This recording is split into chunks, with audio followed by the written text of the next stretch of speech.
Magandang umaga sa inyong lahat. Narito lang lagay ng ating panahon ngayong araw ng Biyernes, March 22, 2024.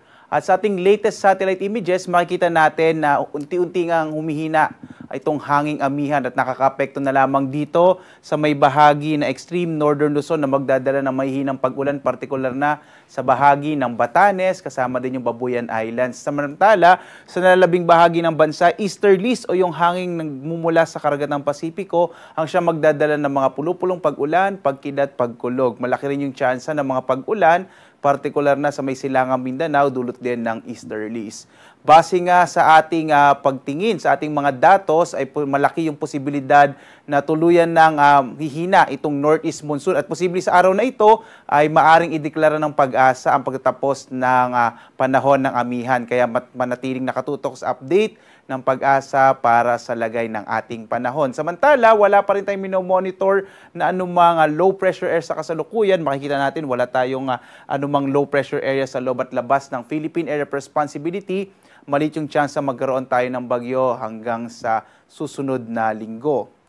At narito ang ating inaasahang magiging lagay ng panahon dito sa may bahagi ng Luzon. Makikita natin na malaki yung tsansa ng mahihinang pag-ulan, partikular na sa bahagi ng Batanes at Babuyan Islands. Dulot yan ng papahina ng northeast monsoon o amihan, habang sa nalabing bahagi ng Luzon ay makararanas naman ng mga isolated o pulupulong pag-ulan, pagkidlat, pagkulog, at mayroon din tayong asahan ng mga localized thunderstorms na maaaring magdulot ng mga kung minsan mga pag-ulan at kung minsan ay maaaring magdulot ng mga biglang pagguho ng lupa, lalo na kapag katamtaman hanggang sa kung minsan ay malalakas yung mga pag-ulan. Samantala naman, narito magiging lagay o agwat ng ating temperatura sa Lawag na sa 23 to 32 degrees Celsius, sa Baguio 14 to 23 degrees Celsius, sa Metro Manila 22 to 30 degrees Celsius, sa may bahagi naman ng Tuguegarao 21 to 30 degrees Celsius, sa Tagaytay 20 to 28 degrees Celsius, habang sa Legazpi 24 to 31 degrees Celsius. So generally, medyo mainit na panahon ang mararanasan sa malaking bahagi ng Luzon. Dito naman sa may Palawan, Visayas at Mindanao, inaasahan din natin ang mga isolated o pulupulong pag-ulan, pagkilat, pagkulog sa may bahagi ng Palawan. Sa Kalayaan Islands, ang agwat ng temperatura natin ay 26 to 32 degrees Celsius. Sa Puerto Princesa, 26 to 32 degrees Celsius. At dito naman sa may bahagi ng Kabisayan, inaasahan din natin ang generally fair weather pero posible ang mga pulupulong pag-ulan, pagkidlat, pagkulog. Agwat ang temperatura natin sa Iloilo, 26 to 32 degrees Celsius.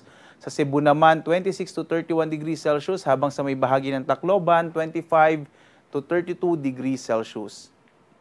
Malaking bahagi rin ng Mindanao ay makararanas ng mga pag-ulan, partikular na dito sa may eastern section ng Mindanao, yung area ng Caraga, Davao Oriental, kasama din yung Davao de Oro. Yan ay dulot ng easterlies o yung hangin nagmumula sa karagatang Pasipiko.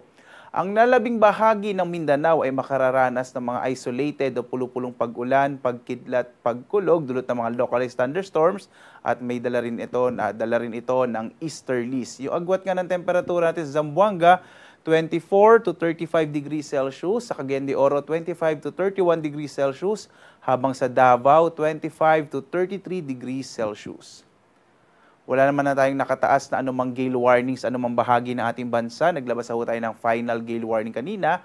At inaasahan pa rin natin ang posibilidad ng katamtaman hanggang sa kung minsan ay malalakas na pag-alon, partikular na dito sa may extreme northern Luzon at sa may silangang bahagi ng ating bansa. Bagamat wala na tayong gale warning, mag-ingat pa rin lalong-lalo na yung maliit na sakyang pandagat at maliliit na mga bangka kapag pumapalaot sa mga baybay ng ating bansa. Narito naman ating inaasahang magiging lagay ng panahon sa mga susunod na araw.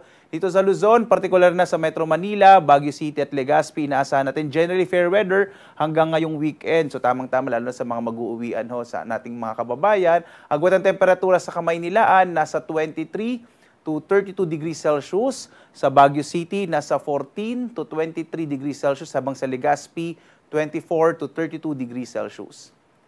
So may bahagi naman ng Kabisayaan, sa Metro Cebu, Iloilo, Tacloban, inaasahan din natin ng generally fair weather. Sa Tacloban, pagdating ng araw ng Lunes, posible ang maulap na kalangitan na may mga pag-ulan, dulot naman ng easterlies.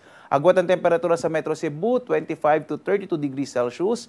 Sa Iloilo City, nasa 26 to 32 degrees Celsius. Sa Tacloban naman, 25 to 32 degrees Celsius. At dito naman sa may bahagi ng Mindanao, inaasahan natin ang posibilidad ng generally fair weather, na may mga posibilidad din ng mga pulupulong pag-ulan, pagkidlat, pagkulog. Dulot yan ng mga localized thunderstorms at ng easterlies. So agwat ang temperatura sa Metro Davao, 24 to 32 degrees Celsius. Sa Cagayan de Oro City naman, nasa 24 to 32 degrees Celsius. Zamboanga naman, nasa 23 to 35 degrees Celsius. Ang araw natin sisikat, mamayang 5:59 na umaga at lulubog, ganap na 6:07 ng gabi.